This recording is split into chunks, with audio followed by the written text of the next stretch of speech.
A new Rick and Morty episode means, among other things, a mountain of references and Easter eggs to sort through. It seems like every shot of this new episode was a nod to something else. Seriously, there are references to Ed Norton's Hulk, Ernest Hemingway, and A Boogie with the Hoodie, to name just a few. Today we'll be recapping the episode and pointing out everything you missed along the way. The episode begins with Rick's new intern, an alien named Gluty. It all spirals out from him into bigger questions about love, monogamy, and what it means to lead a fulfilling life. But before we go down those paths, let's just start with Gluty for now. His name is a shortened version of gluteus maximus, which is the main extensor muscle of the hip.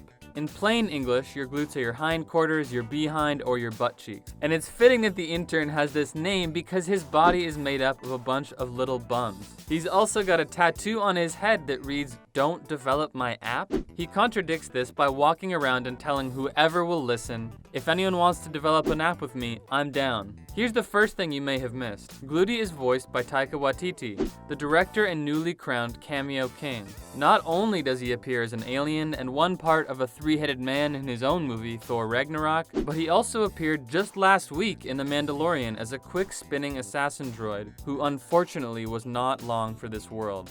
Anyway, Jerry of course goes against Rick's warning and develops Gluty's app, which they eventually name Love Finders, after workshopping a few other options like Ooh La Love, Cupider, Meet Lovers as in meet a new lover, not the pizza, and Who Gots Da Love. The app is like a reverse Tinder.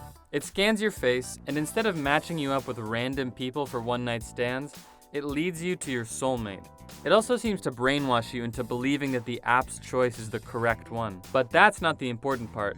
Here's what you missed. You can be forgiven for not seeing this one because this Easter egg isn't actually in the episode. The app has a real-life website that displays its logo, a heart with hands making a heart shape inside of it, along with a random quote. When I visited, I got a line from Season 1, Episode 9. "I just want to go back to hell where everyone thinks I'm smart and funny."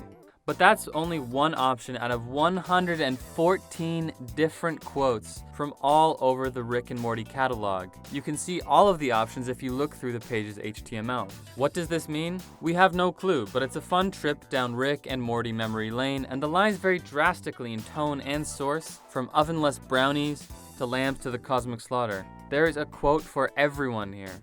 Okay, what's next? This comes in the first few minutes of the show when Rick excuses himself from the breakfast table and pats his belly, saying, "I've got a quick solo adventure to go on, and this one will not be directed by Ron Howard." That's a reference to the recent disappointing movie Solo: A Star Wars Story that was eventually directed by Ron Howard. The original directors were Phil Lord and Christopher Miller, who got fired 4 months into shooting. But you can't blame the studio for hiring them. They co-wrote Spider-Man Into the Spider-Verse, the Lego Movie, and 21 Jump Street. Okay, what does all this mean? Rick simply wants to go and do his business in private, without any drama. But of course, it can't be that simple. This is where Rick's plotline for the episode kicks off. He gets in his cruiser and jets to a distant idyllic planet that seems to exist only as a host for Rick's private porcelain throne.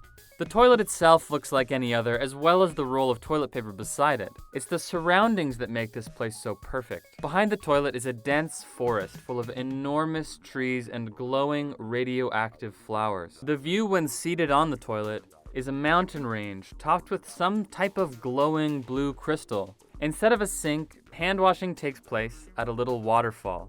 What more could a person need to peacefully do their biz? Unfortunately for Rick, there's trouble in paradise.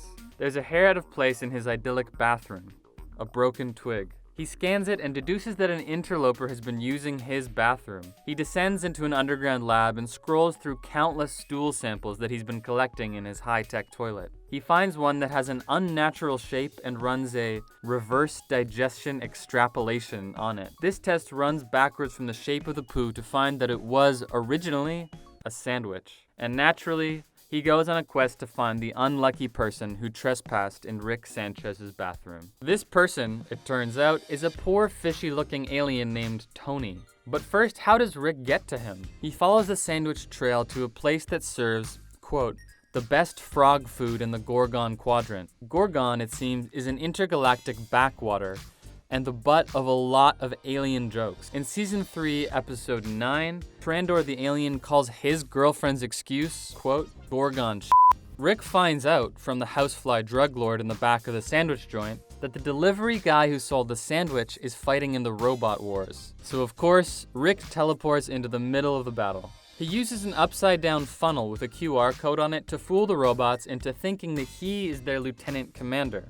Now, if you thought that QR code looked a little bit too real to be fake, then you were right. We scanned it and it took us to the Rick and Morty web store where you can actually buy this hat for $15. If you're thinking that price sounds a little steep for a tin funnel with a QR code on it, don't worry. All the profits from the sale of the hat go to a non-profit called Notes for Notes, which gives kids free access to musical instruments, recording software, and studios.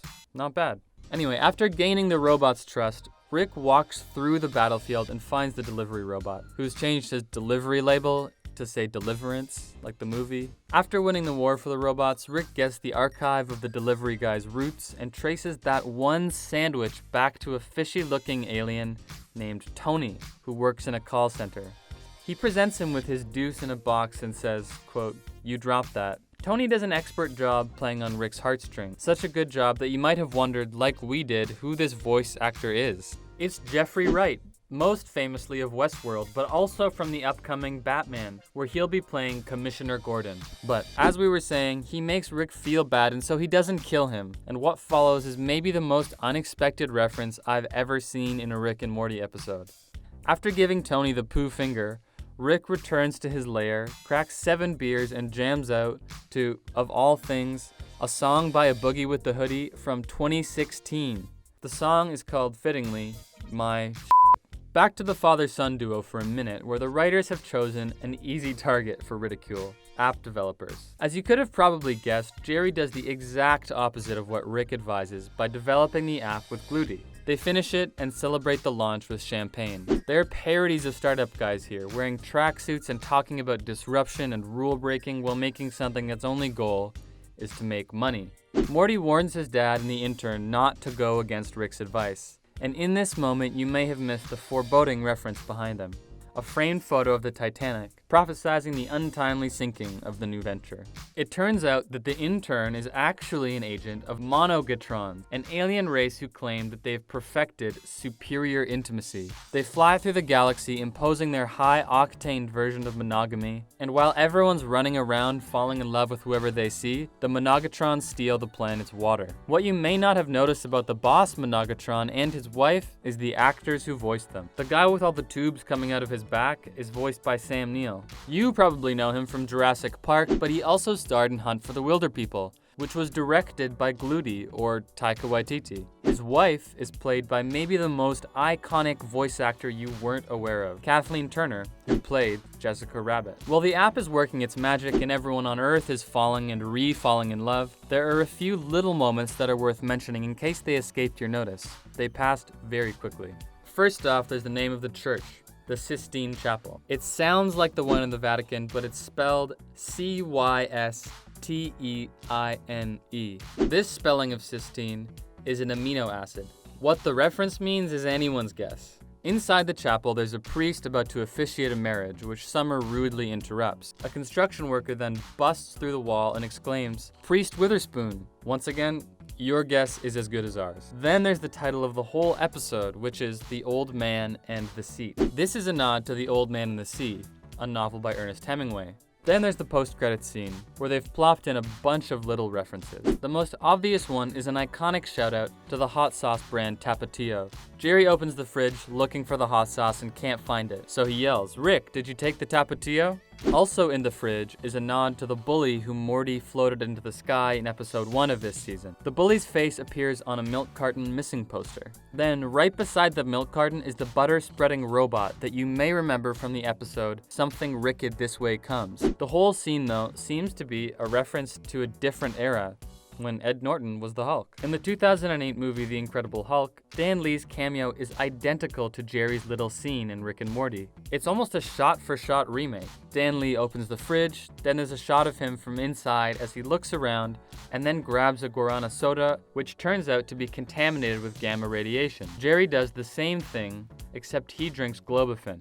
This is the chemical Rick uses earlier in the episode to make a simulation of toilet heaven for Tony. He describes the chemical's use as connecting the quote, whatever you want section of your brain to the whatever you have section.